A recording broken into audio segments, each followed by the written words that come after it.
Hello friend, নমস্কার সবাইকে। আজকে আমি আপনাদের সামনে শেয়ার করব ভাগবত পাঠ অনুষ্ঠান। আর আপনারা সবাই ভাগবত পাঠ অনুষ্ঠান মন দিয়ে শ্রবণ করুন। আস্বাদন করুন। কি বললেন?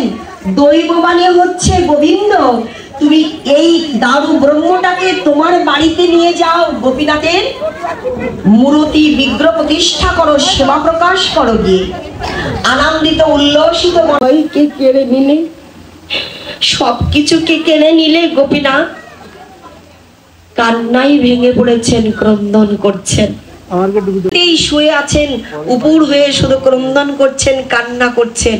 আমার স্বয়ং সেই দারু ব্রহ্ম মূর্তির থেকে আমার গোপীনাথে জি প্রকটিত হয়ে ডেকে ডেকে বলছেন, ওগো গোবিন্দ। স্বয়ং ভগবান গোপীনাথ প্রকটে লীলাই এসে ডেকে ডেকে বলছে, গোবিন্দ ওঠো, উঠে স্নান করো, রন্ধন করো, আমাকে খেতে দাও, আমার যে বলো ক্ষুধা লেগে। গোপীনাথ, আমার এই বাড়িতে, আমার এই গৃহে আর তোমার সেবা পূজা হবে না, আর আমি তোমাকে সেবা দিব না। ভক্ত আমার গুরু, ভক্ত আমায় নাম রেখেছেন, আমি বাঞ্ছা কল্পতরু। ভক্ত খাওয়াইলে আমি খাই, না যদি খাওয়াই আমায় ভক্ত, তাহলে আমি না খেয়ে উপবাসে যাই। তুমি তো জানো না গোবিন্দ, ভক্তের বস্তু আমি কালি কালি খাই, কেড়ে কেড়ে খাই, কিন্তু অভক্তের বস্তু খাওয়া তো দূরের কথা। বরিশন হচ্ছে, কান্না করছেন।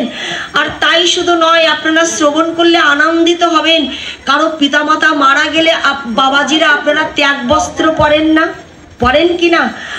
আজকে সবাই দর্শন করলো যে গোপীনাথ, এই যে গোবিন্দ বসে মারা গেছেন, তাই গোপীনাথের ত্যাগ বস্ত্র পরে আছেন, শুভ্র সাদা বস্ত্র, ত্যাগ বস্ত্র পরেছেন। তাই শুধু নয়, আপনাদের পিতামাতা মারা গেলে আপনারা ধরা পড়েন না। সকলেই তাকিয়ে লক্ষ্য করলেন, গোপীনাথের স্কন্ধের শুভ্র বস্ত্র খণ্ড দিয়ে ধরা বাঁধা আছে, ধরা বাধা আছে, ক্রন্দন করছে। সকলেই ধন্য ধন্য করতে লাগলো, জয় জয়কার করতে লাগলো, ধন্য তুমি গোপাল গোবিন্দ, ধন্য আর ধন্য আমার গোপীনাথ। গোপীনাথের যে ভক্ত প্রীতি, হ্যাঁ, যে ভজন প্রীতি গোবিন্দ ঘোষের, জন্মটাই যেন সাধুগুরু বৈষ্ণব সেবা, পিতামাতার সেবা, গুরু গৌরাঙ্গের সেবা, হ্যাঁ, দেশ ও দশের সেবা, এই সমস্ত সেবাই যেন আমরা ভারত ভূমিতে মনুষ্য জন্ম হইল যার, জীবন সার্থক করি করো পর উপকার। এই পর উপকারের ভূমিকায় ভারতবর্ষে মনুষ্য জন্ম লাভ করে যেন এই আসা যাওয়াটা সারাতে সার করতে পারি, এই নিবেদন আপনাদের সকলের চরণে রেখে আমাদের আজকের মতো ভাগবত আস্বাদন আমরা হৃদয়ে বিশ্রাম দিচ্ছি। এরপরে যে কীর্তন আনন্দ হবে, সবাই কীর্তন আনন্দে অংশগ্রহণ করবেন। তারপর ভগবানের ভোগ আরাধনা রয়েছে, কীর্তন পর্ব রয়েছে, এবং তারপরেই সেই মহামহা প্রসাদ বিতরণ পর্ব রয়েছে, যে প্রসাদ গ্রহণ না করে আপনারা কেউ চলে যাবেন না। তাহলে এই বাবাজি যারা এত পরিশ্রম করে এই চৈত্র মাসের এই মাঙ্গলিক মাসে, তাই না, ভোলানাথের শিবের সেই চড়ক পূজার মাসে, এ হলো সাধুগুরু বৈষ্ণব সেবার আরও আজকে বারুণীর স্নান যাত্রা। আমরা যারা যেতে পেরেছি তারা তো ধন্য, আর যারা যেতে পারি নাই তারাও কিন্তু ধন্য, তারাও ধন্য। কেন বলো তো? যারা যেতে পারলো তারাও ধন্য, আর যারা না যেতে পারলো তারাও ধন্য। কি করে?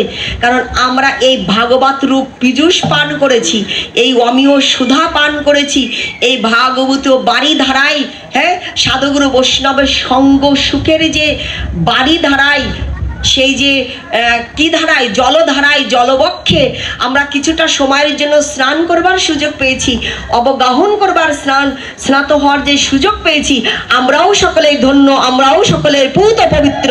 তাই বারুণীর স্নানটাও আমাদের হয়ে গেছে। এই প্রীতিপূর্ণ নিবেদনে সকলের সার্বিক মঙ্গল কল্যাণ।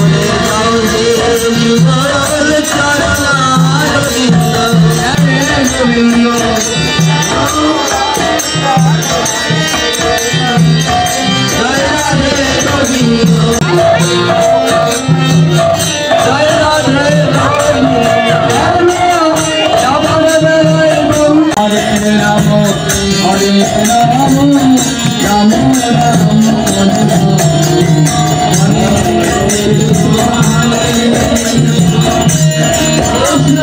Hare